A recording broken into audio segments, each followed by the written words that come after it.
How do I define sustainability in global terms? What has changed in the last 6 years? The liquidity.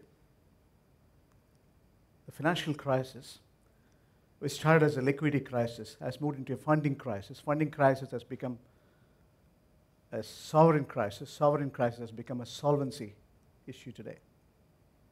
Nothing has changed. The world at large still reeling under pressure. I call it as a defining moment because this is the third phase of the global financial crisis. Phase one, when Lehman Brothers or Bear Stearns collapsed, September 14th, 2008. When we realized global politics and economics were converging on one issue, liquidity, we recognized the financial economies have to convert as real. And we realized consumers need to be protected. The recognition has revealed universal standard in terms of accounting, valuation, securitization. How do we fix the liquidity? That was the issue. Politicians have understood accommodative monetary policy has to come in. We have to print money. The United States clearly recognized as a global currency maker, recognized and understood accommodative monetary policy is a solution. Printing money, improving the liquidity, inflating the world. That was the slogan. Happened. Quantitative easing, we call. We printed the money. Trillions of dollars were put in the money market. It was chasing the stock market. The financial market volatility was visible. The hot money was transcending borders. It even infected the emerging markets. Clearly, asset price inflation was on. That's phase two, when quantitative easing was clearly understood as a tool, accommodative monetary tool. Are we going to fix it by inflating this wall? It's like taking a patient in ICU and connecting with oxygen. The minute you pull out a cylinder, he's out. That's not sustainability. What we need to articulate is how do we eradicate extreme poverty? How do we bring in gender equality? How do we set in universal health care? How do we bring in clear education for each and every one? How do we sustain environment? How do we make sure global partnership we create and value add to humanity? That's the diction. That has not happened. Now we are in phase three. We have set an agenda in the coming week, as I mentioned. It talks about a clear mandate, what is likely to happen in real terms if the bond buying programs. It's not only Federal Reserve. Federal Reserve started as a committed mission to improve the liquidity. Dollar is a universal currency, as I said. World at large, the global growth is at stake. We recognize we have bigger challenge at stake. Financial economies are still converting as real. Real economies are redefining the scope and performance. Communism is resetting its button. Capitalism is altering its form and substance. Mixed economies are miserable. Incremental growth comes out of the emerging market. Over 60% of the global productivity comes out of the emerging markets. They are decelerating when bond buying program was put to test. Deceleration in terms of currency market, commodity market, bond market, property market. Fiscal consolidation is the major issue. America is still reeling under pressure. We know unemployment is getting fixed. We also know housing market is recovering. We know inflation is coming up. Interest rate is going to be normalized. That's not the end. Sustainability comes out of incremental growth, productivity in substance. It's not visible. Europe, as a design, is in error. While the monetary policy is centralized in large Europe, as defined by the Maastricht criteria, individuals or institutions, countries or continents who have lived beyond their means have to pay a price. That's the dictum. And that's what's precisely happening. While the monetary policy is centralized, fiscal policy is still indisciplined. You need fiscal union. You need to create a banking union to make sure financial stability comes in. So Europe is at stake. Emerging markets, which are interconnected, interdependent in global terms, have to come to terms to redefine. And that's the substance. We have a bigger challenge to reorganize the interconnectivity between the developing world and developed world, contentious issues, whether it is trade or investments, banking or finance, we have between these two emerging markets.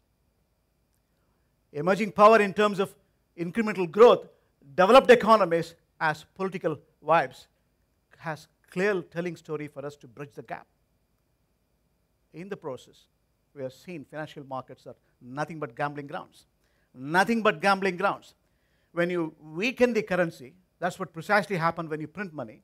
When you print money, improve the liquidity, you're weakening the currency. Currency is no more a barometer. No more a barometer for you to understand the strength of the economy. If Americans can do it, European Central Bank has done it.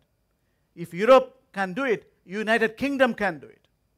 If these global powers can do it, Abenomics, that was the only option the Japanese new prime minister had. He has to print trillions of yen in the open market operations and pump the liquidity to inflate the economy. Export-driven economies will sustain credibility if they can weaken the currency. They can export more. That's precisely the tool Japan has used. So currency market is nothing but gambling ground. If you weaken the currency, commodity markets are interconnected. There is a currency war was created to create commodity war. When you weaken the dollar, for example, when you weaken the dollar, oil price goes up. When you strengthen the dollar, oil price comes down. Precisely what is happening today. What's happening is when you weaken the currency, people hedge the risk by buying commodity futures. The oil price goes up. Again, when your currency gets weakened, commodities like gold, precious metals goes up. When it is the other way around, when dollar got strengthened in September, the rest of the currencies were reeling under pressure. Japanese yen is reeling under pressure. Euro was weakened. British pound was weakened. That's the reflection we are seeing. Currency war creates trade war. That's the reflection. And that's what the reality is all about. These are changing dynamics in the world. These are not ordinary changes. There is no character. We are talking about Gandhi Jayanti today. What is knowledge without character? What is commerce without compliance? What is enjoyment without consciousness? What is science without humanity? These are not my words. These are words of wisdom from Mahatma Gandhi. That's the reflection today. Today, reflection today, whether you are individual or institutions, countries or continents have lived beyond their means and they have to come to terms in terms of character and commitment. The governance that's at stake, global governance is at stake. If countries can manipulate, they can change their currency stand, the governance is at stake. Politics and economics today is in desperate conditions. They have to converge. They have to come to terms. They have to have character. They have to have commitment to create gross welfare to the mass. That's the reflection we all have to understand. There are changing trends. There are changing business trends in market acquisitions. Again, business process outsourcing, knowledge process outsourcing. Enough changes happening in the world. These dynamics are good.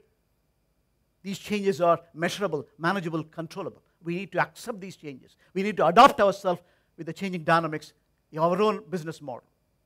And again, we have to recognize technology also drives the change. That's why Alibaba was listed as the highest market capitalization in US NASDAQ. Those are incidental. But what's important is to recognize these changes are relevant for you. These changes are good. The crisis, if it has to sustain its values, it is good for this humanity. We have seen human dignity, human prosperity are all at stake. We have seen Arab Spring was a rising fears. Social justice, freedom, democracy are all integral part of this human dignity today. We recognize the younger power, the TED community, which we talked about. Is all important. These generations comprise. We have a world which is full of mysteries. We have to set in right kind of missions for them to hand over. We are on lease in this planet. We know that we are on lease. We have to create a better world. If we have to create a better world, we have to set in right kind of policy framework that has to converge in real terms with producing gross welfare to the mass. It means economics and politics have to converge. And that's the demand today. That's the reflection we are seeing world over as people power. That's an embodiment. That's the reflection we need to recognize today. These generation, new generation, is more than 50% of the humanity today. We need to empower them. We need to recognize this world is full of opportunities. I was in the United Nations on May 18th, 2012. I proved, that's part of my thesis in European University. This crisis is an opportunity.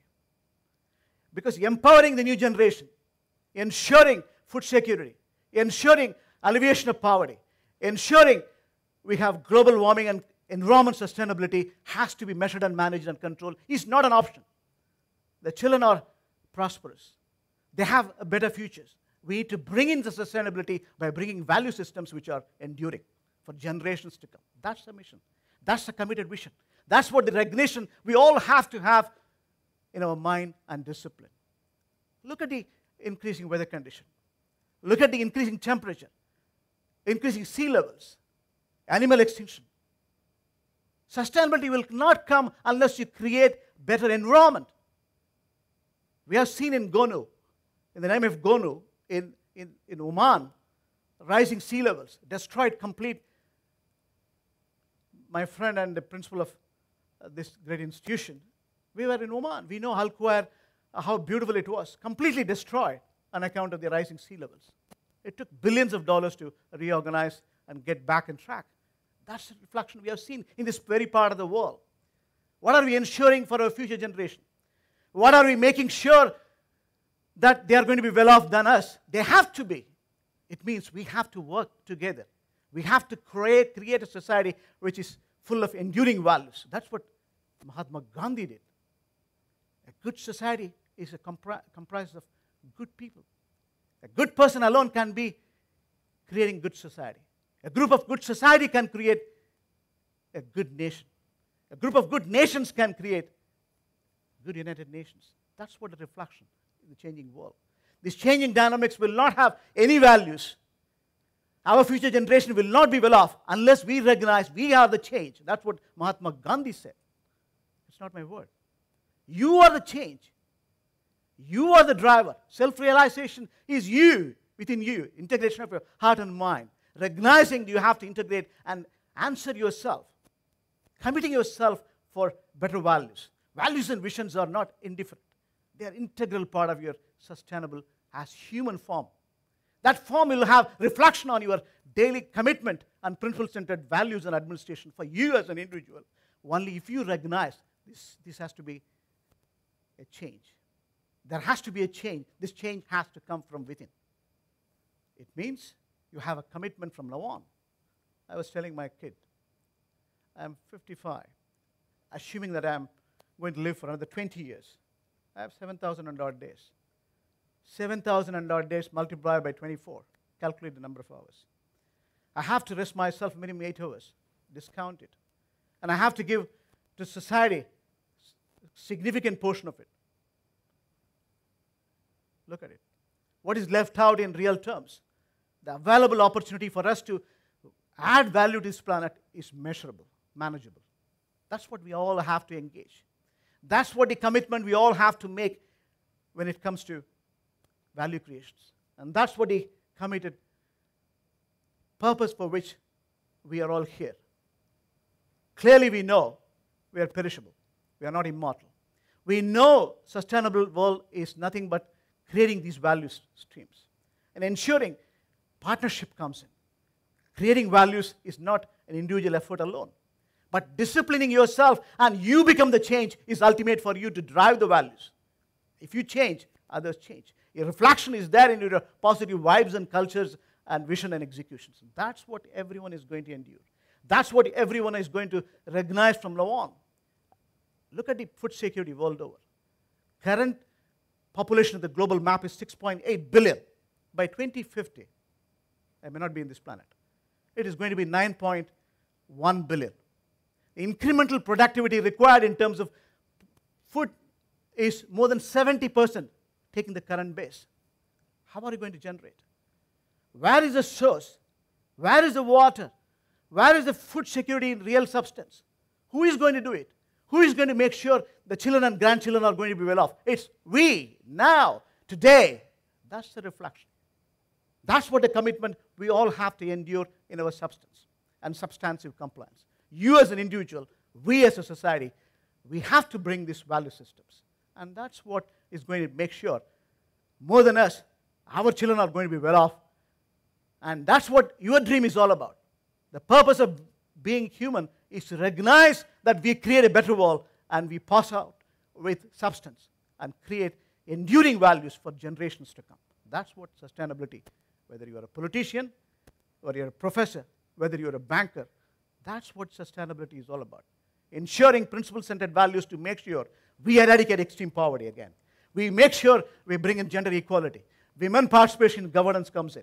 Ensuring education, ensuring universal health care, ensuring environment, ensuring these all coming out of global partnership, measurable, manageable, controllable. Then we have character, we have knowledge, we have values, we have vision, we have wisdom. We have done something in this planet. Thank you, ladies and gentlemen, for your kind attention.